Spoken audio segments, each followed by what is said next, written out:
নমস্কাৰ বন্ধুসকল, আপোনালোকে বাৰু এখন কম চলা ছুইফ্ট ডিজায়াৰ বিচাৰি আছে নেকি? যদি বিচাৰি আছে তেনেহ'লে এই গাড়ীখন এবাৰ আপোনালোকে কনচিডাৰ কৰিব পাৰে। এইখন হৈ গ'ল আপোনাৰ 2020 ছুইফ্ট ডিজায়াৰ, অনলি আপোনাৰ 36,000 গাড়ীখন ৰানিং হৈছে। গাড়ী কণ্ডিশ্যন হৈছে একদম আপোনাৰ ধুনীয়া হৈ আছে। এবাৰ আপুনি গাড়ীখন ছাইডৰ পৰা চাই লওক, গোটেই গাড়ী একদম আপোনাৰ ধুনীয়া কণ্ডিশ্যনত আছে। এবাৰ এইটো চাই লওক গাড়ীখনৰ, আৰু গোটেই গাড়ী আপোনাৰ নন এক্সিডেণ্টেল হয়। আৰু সদায় যেতিয়া গাড়ী এখন ল'ব ছেকেণ্ড হেণ্ড গাড়ী এখন, তেতিয়া এই বস্তুটো আপুনি সদায় চেক কৰিব, এইটো খুলি পেলাই। তো এইটো চাই লওক, আপোনাৰ যোনটো কোম্পানীৰ যোনটো ৰবৰ্টিক চিল হয়, এইটো আপোনাৰ দিয়া আছে গাড়ীখনত। এই চিলটো যদি এক্সিডেণ্ট হয়, হাতুৰি মাৰিলে কেতিয়াও বা নতুনকৈ আকৌ কেতিয়া আপোনাৰ ৰিপেয়াৰ কৰিব নোৱাৰে। আৰু দৰ্জাটো চাই লওক, দৰ্জাটো আপোনাৰ চিল আছে। এনেদৰে চালে আপুনি গম পাব, চাৰিটা দৰ্জাতে গাড়ীখনৰ চিল আছে। চাই লওক, চাৰিটা দৰ্জাতে চিল আছে। আৰু এইটো বস্তু গোটেইকেইটা আপোনাৰ ৰবৰ্টিক চিল আছে গোটেই গাড়ীতে। আপুনি আহিলে ফিজিকেলি গাড়ীখন এবাৰ চেক কৰিব পাৰিব। এবাৰ বেকৰ পৰা চাই লওক,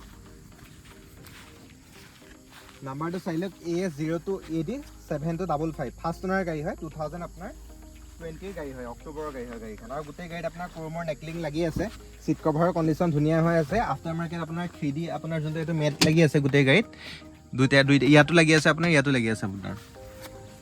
চাই লওক, এবাৰ আমি গাড়ীখন ইণ্টেৰিয়ৰটো দেখাই আছোঁ। ইণ্টেৰিয়ৰত গৈ পেলাই ষ্টাৰ্ট দি গাড়ীখন, আৰু কোৱাৰ দৰে আপোনাৰ গোটেইকেইটা দৰ্জাতে গাড়ীত আপোনাৰ চিল আছে। এবাৰ আমি গাড়ীখন ষ্টাৰ্ট দি দেখাই আছোঁ। এইটো চাওক, ৰানিংটো চাই লওক, 35,000 আপোনাৰ 998 গাড়ীখন আপোনাৰ ৰানিং হৈছে। এবাৰ আমি বনেটটো খুলি গাড়ীখনৰ দেখাই আছোঁ। ইঞ্জিনৰ চাউণ্ড ৱাইজ কণ্ডিশ্যন ৱাইজ গাড়ী ধুনীয়া হৈ আছে। এবাৰ আমি বনেটটো খুলি দেখাই আছোঁ গাড়ীখন।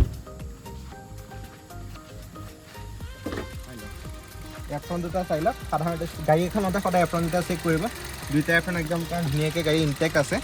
আৰু ইঞ্জিনটো চাই লওক, ইঞ্জিনৰ কোনো ধৰণৰ আপোনাৰ মিচিং বা গাড়ীত ভাইব্ৰেশ্যন নাই, ইঞ্জিনৰ কণ্ডিশ্যন ধুনীয়া আছে। আৰু বনেটটো চাই লওক, বনেটটো আপোনাৰ চিল আছে, এইবিলাক চাই লওক, টেষ্টিংটো চাই লওক।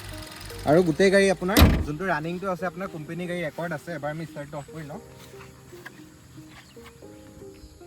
আৰু এতিয়া যদি ভিডিঅ'টো চাই আপোনালোকৰ যদি কোনোবাই যদি গাড়ীখন লওঁ বুলি ভাবিছে, গাড়ীখন ল'ব পাৰিব। গাড়ীখন ল'বৰ কাৰণে আপোনালোকে আহিব লাগিব নগাঁও তেলিয়াগাঁও পিয়াৰ মটৰ্ছ, নহ'লে মোক তলত দিয়া নম্বৰটোত কণ্টেক্ট কৰিব লাগিব। আৰু গাড়ীখনৰ আমি প্ৰাইচ ৰাখিছোঁ 4,99,000 টকা গাড়ীখনৰ দাম ৰাখিছোঁ। আৰু কোনোবাই যদি গাড়ীখন ফাইনেন্সত লয়, তেতিয়া যোনটো প্ৰচেছিং ফিজটো এইটো এক্সট্ৰাকৈ পে' কৰিব লাগিব। আৰু আপোনালোকে মোৰ সপোনৰ গাড়ীখন চেনেলটো লাইক কৰিব, শ্বেয়াৰ কৰিব, ছাবস্ক্ৰাইব কৰিব, যাতে আমি এনেদৰে সদায় ভিডিঅ' দিব পাৰোঁ। ধন্যবাদ।